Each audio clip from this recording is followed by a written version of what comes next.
Students and ફેરેન્ટ્સ, હું મયુર જાદવ. અત્યારે આપણી સાથે છે આગમ શાહ કે જે જીઓમેડી યુનિવર્સિટીમાં અત્યારે સેકન્ડ યરમાં છે. તો જે એની જર્ની જે એમ કહેવાય કે ડોક્ટરની જર્ની સ્ટાર્ટ કરી, ઓકે, અને જોર્જિયામાં ઓલરેડી અત્યારે જીઓમેડી યુનિવર્સિટીમાં એ ભણી રહ્યા છે.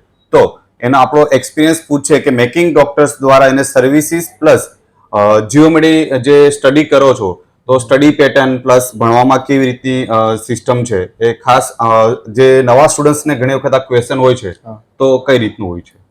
હું આગમ કૌશિકભાઈ શાહ, મયુર સર અને એમની ટીમની જોડે કાઉન્સેલિંગ કરીને હું જોર્જિયા ગયો હતો 2023માં. અને મારું ઘર અહીંયાથી 5 કિલોમીટર દૂર જ છે અને એમણે મને ખૂબ સપોર્ટ કર્યો છે. મયુર સર અને એમની ટીમે મને ત્યાં ગયા પછી મને કોઈ બી વાંધો પડે તો એમની ટીમે મને બહુ જ સપોર્ટ કર્યો છે. અને અત્યારે હું જોર્જિયામાં છું, જીઓમેડી યુનિવર્સિટીમાં સેકન્ડ યરમાં. ખાસ એમ કહેવાય કે સેફટી બાબતની ઘણી વખત ગુજરાતી સ્ટુડન્ટ્સને ગર્લ્સ માટે કે પૂછતા હોય કે સેફટી કઈ રીતની છે, પ્લસ ત્યાં કોઈ ક્રાઇમ નથી, તો તમારો એક્સપિરિયન્સ શું છે ત્યાં? ત્યાં જરા બી ક્રાઇમ નથી અને સેફટી બાબતે તો ત્યાં ધવલભાઈ અને બ્રિજેશા ભાભી બી છે એમની હોસ્ટેલમાં જે ધ્યાન રાખે છે અને બહુ સારું ધ્યાન રાખે. કંઈ બી વાંધો પડે તો અડધી રાત્રે બી લોકો ઊભા રહે છે. અને સેફટીમાં તો અગર ગર્લ્સ અડધી રાત્રે બી બહાર હોય તો ત્યાં પોલીસની રાઉન્ડિંગ હોય જ છે. તો કોઈ ત્યાં જરા બી વાંધો નથી પડતો એઝ અ કોઈ બી ગર્લને તમે મોકલો છો તો.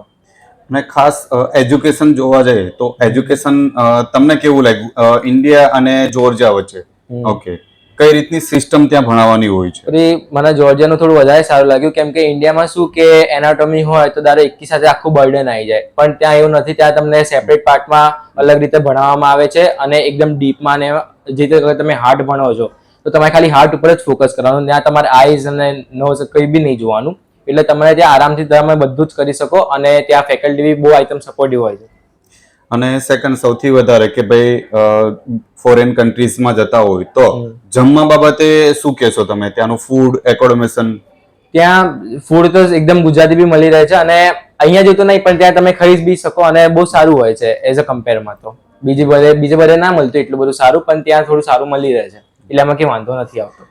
ખાસ તો બધા સ્ટુડન્ટ્સને તમે શું મેસેજ આપશો કે ભાઈ જોર્જિયામાં એડમિશન લેવું જોઈએ કે ના લેવું જોઈએ? જોર્જિયામાં એડમિશન આરામથી તમારે થઈ બી શકે. તમારો સ્કોર કેટલો હોય છે અને ત્યાં બહુ સારું ભણાવે છે એટલે ભાઈ કંઈ વાંધો નથી આવતો. અગર તમને એવું હોય કે ના ઇન્ડિયામાં થોડું વધારે ડીપમાં ભણવા મળે છે તો એવું નથી હોતું. ત્યાં બી એકદમ સારી રીતે ભણાવવામાં આવે છે અને ડીપમાં ને બધે.